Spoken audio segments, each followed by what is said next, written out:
no mês de setembro, mês da Bíblia, da Palavra de Deus.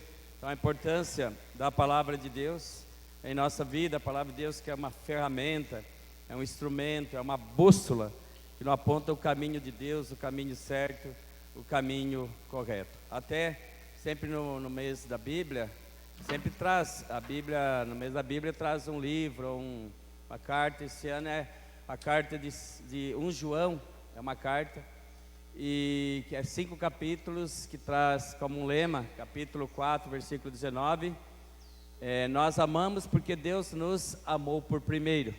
Então a palavra central, chave, é o amor. O amor vem de Deus, Deus nos amou por primeiro, e Deus espera uma resposta nossa. A nossa resposta é amar também. Nascemos bom, nascemos para amar. E é aquilo, o que nós queremos para nós, devemos fazer para os outros. Se nós queremos ser amados, nós devemos amar as pessoas também. E é o amor que transforma o ser humano, que dá sentido à vida do ser humano. É o amor que realiza ele. Então não é o ódio, não é a vingança. É o amor que transforma o ser humano. Não adianta o tal do olho por olho, dente por dente. Não é isso. A todas, e o amor não é um sentimento, algo que está só dentro aqui na minha consciência, mas é algo que se realiza em obras. Toda a prática de Jesus, a prática de Jesus foi de acolhida, de misericórdia, Jesus que perdoou, Jesus que curou as pessoas. Então, o Jesus amou as pessoas. Jesus teve um momento que chegou a chorar diante de situações e realidades. Então, a palavra de Deus é um convite, nessa carta de 1 João, nos convida a amar, porque Deus já nos criou por amor à sua imagem e semelhança, e quer que a gente viva feliz, porque o amor nos torna feliz. O ódio é um veneno que sai de dentro de nós, como assim também o amor é um remédio, que nos deixa de bem com a vida, de bem consigo, de bem com Deus, com as pessoas. Então, o amor na família, o amor lá onde eu trabalho, na escola, no convívio. E a palavra de Deus hoje faz um convite. A palavra de Deus faz um convite, nos chama ao seguimento de Jesus, que tem suas exigências, nos convida a renúncias. Renunciar. A palavra de Deus hoje é esse convite, a renúncia. A gente lança uma pergunta assim, é o seguimento de Jesus. Seguir Jesus, você acha que é fácil ou difícil? É difícil seguir Jesus, porque implica nas mesmas ações de Jesus, implica na prática da justiça, vida, compromisso, assumir a cruz. Então não é tão simples assim seguir Jesus, não é tão fácil, porque implica ser um bom discípulo. Então tem suas exigências. O caminho não é fácil, exige renúncia. Jesus está a caminho de Jerusalém, e nesse caminho as pessoas vão tomando decisão a favor ou contra Jesus. Jesus está ali cercado de muitas pessoas, mas nem todos seguiram Jesus. E então Jesus está ali, muita gente ali querendo seguir Jesus, e no decorrer da caminhada as pessoas iam tomando uma decisão, ou seguiam Jesus ou não seguiam. Jesus fazia o convite, é exigente o seguimento.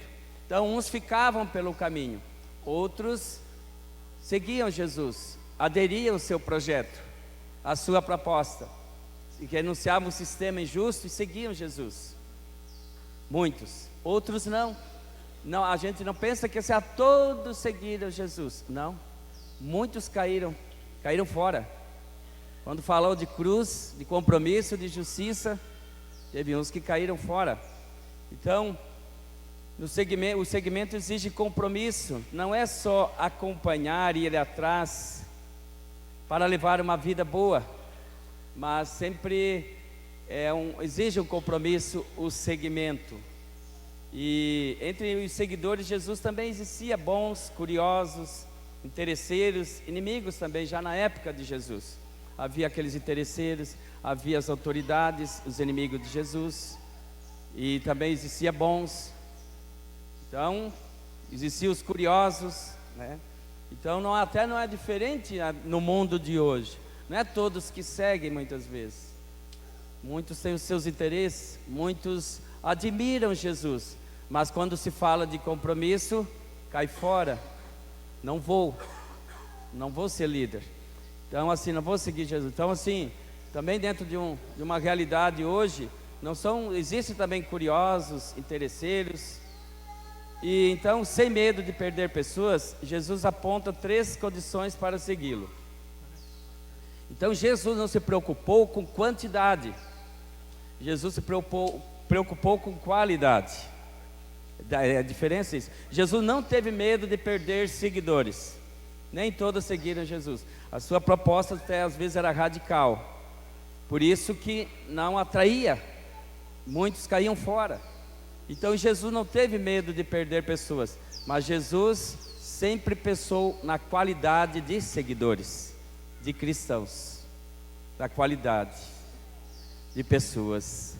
Então Jesus pensou nisso. E aí ele aponta 3 condições para o seguimento. O primeiro é o desapego afetivo. Jesus deve ser a prioridade. O reino deve ser a prioridade. Pai, mãe, mulher, filhos, irmãos e irmãs passam a segundo plano. Não quer dizer que você renunciar à família, mas você colocar como prioridade da sua vida a família colocar como prioridade Deus, Jesus Cristo, a palavra de Deus, o projeto de Deus. Até ontem eu falava isso, nós padres, renunciamos, de ter aquela esposa, de ter aquele filhos de sangue, para se colocar a serviço do povo. A nossa hierarquia é isso, isso é priorizar o reino de Deus. Outras tantas lideranças, pessoas, têm a sua família para cuidar, têm os filhos, a casa para cuidar, mas estão lá dedicando pouco de sua vida, de seu tempo, para o bem da igreja de Jesus, ajudando, colaborando, de uma forma, de outra, mas eles estão lá, doando a sua vida para o bem da igreja. Então o primeiro é o desapego afetivo. O segundo ponto é a disponibilidade em carregar a cruz. Quem não carrega a cruz não é meu discípulo.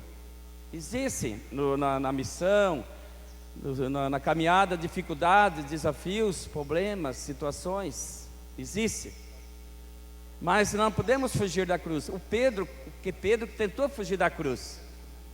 Jesus chamou ele, afasta de mim, Satanás. Pedro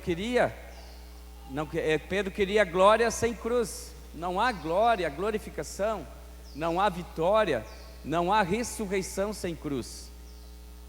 E a pessoa que assume a cruz, ela não para pelo caminho, ela não desanima, ela vai em frente. Esse é o cristão ideal que Deus quer.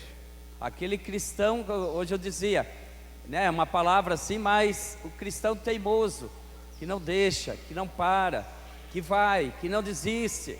Esse cristão que Deus quer é o cristão teimoso na fé, na sua denominação. Ele não solta as rédeas, ele fica ali, aguenta o repuxo, diz o gaúcho, aguenta o repuxo. Então não desiste, não para pelo caminho, mas é corajoso, Então assumir a cruz para valer. Outro ponto, a renúncia. O segmento exige espírito de partilha, de solidariedade, de fraternidade, de caridade. Não pensar só em si, em seus interesses, mas no projeto de Deus, nos irmãos. Então também o segmento implica numa renúncia.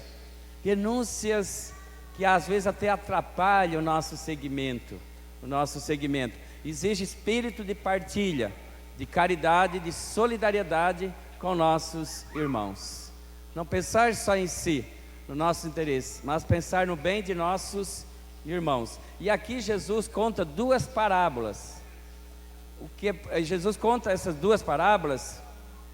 Ele diz que um homem foi construir uma torre, mas antes de construir a torre, ele tem que calcular os gastos, senão não vai conseguir terminar. Não é assim? Quando você vai construir uma casa, você tem que calcular, senão... E assim também, ele fala, uma pessoa que saiu para guerrear. Uma pessoa não vai vencer uma tropa, um batalhão aí com 30 mil, ele apenas com 10 mil. Não vai vencer. Ele vai tentar negociar, tá? Que haja paz. Então isso, o Jesus contou essas duas parábolas para explicar o quê? Que o segmento ele se dá de uma forma organizada, é só isso, de uma forma organizada, né? Que exige cálculo, esperteza, de uma forma organizada.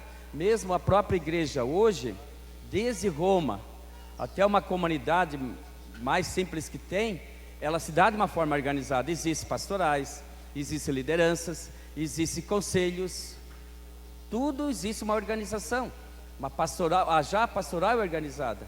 Então se dá o segmento, a missão se dá de uma forma planejada, organizada, não é sair igual um louco por aí, né? Não é assim, mas de uma forma organizada. Por isso Jesus contou essas duas parábolas, só para explicar isso, para fazer as pessoas entenderem isso. Então, assim, a missão, ela se dá de uma forma organizada. Então, a gente assim, o perigo, às vezes, ter uma religião que apenas me satisfaz meus interesses. Pior, às vezes, para levar uma vida boa, eu ter Jesus, eu fazer um Jesus que não é o Cristo da revelação, mas um Cristo que eu fabrico ele, eu crio um Cristo para mim, que não é o verdadeiro. O perigo é isso na religião, eu ter uma religião que só me satisfaz meus interesses, mas não leva ao compromisso com a vida, com a justiça. Isso é o grande perigo também na nossa caminhada, na missão. Mas nós temos que ser fiéis ao Cristo da revelação, temos que ser fiéis ao projeto de Deus, ser fiel à palavra de Deus.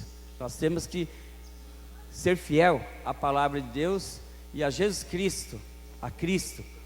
Quais foram as ações de Jesus? Qual foi a prática de Jesus? O que é que ele fez? Então o segmento implica em realizar aquilo que Cristo realizou. Então a denominação é uma riqueza imensa, a nossa igreja, mas é preciso vivenciar.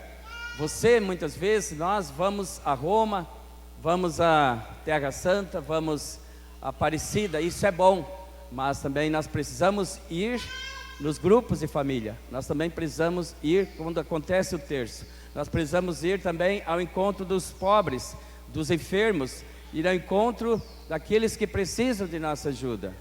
Então, vamos nesses lugares, mas também lá na sua comunidade, que é a sua casa. Coloca hoje, agora o documento 109, é um documento mais recente dos bispos que escreveram o 109, coloca como assim, a casa é a comunidade é a nossa casa. A comunidade é a nossa casa. E nessa casa existem 4 pilares, que é o sustento da nossa vida, que é o pão, a palavra de Deus, o pão, a Eucaristia, Jesus, a caridade, dimensão social, a solidariedade, ajudar os irmãos e a missão. O último pilar é a missão. Todos nós somos missionários e missionárias na comunidade, que é a nossa casa. Então, um documento, até no decanato agora, nós traçamos as nossas ações do decanato em cima desses 4 pilares. Cada decanato escolheu 2 ações em cada pilar. E então assim foi a reunião do nosso aqui. Decanato é as paróquias, né, que são da nossa região aqui. Então, seguir Jesus, vivenciar a palavra de Jesus, assumir a cruz, renúncias, doa um pouquinho de seu tempo, de sua vida para a igreja de Jesus Cristo. A igreja não é do Padre, quem fundou foi Jesus e os apóstolos. Então, renúncias, entrega, doação, faça alguma coisa sempre pela igreja de Jesus Cristo. Creio em Deus Pai Todo-Poderoso, Criador do céu, e em Jesus Cristo,